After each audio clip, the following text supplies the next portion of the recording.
in the history of all Elite Wrestling. That's amazing. That is an amazing accolade. And for her to win this championship right here in Montreal, congratulations to Willow. Wow.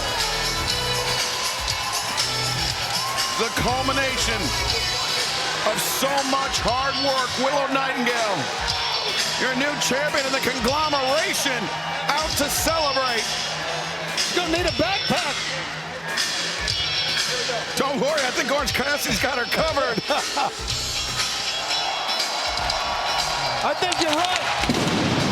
It was heartbreaking for Willow Nightingale when she was forced to relinquish the TBS Championship due to injury.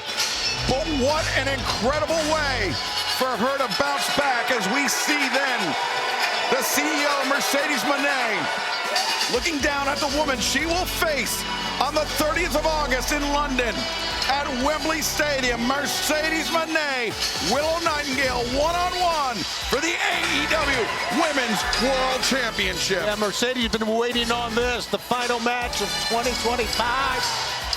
Looking for redemption. And there's, boy, what a match it's going to be, guys. Yeah, the rematch. What a win. Rematch from Dynamite at the end of 2025. Now we know it will occur on August 30th. All in London, Wembley Stadium, as the conglomeration, well-deserved celebration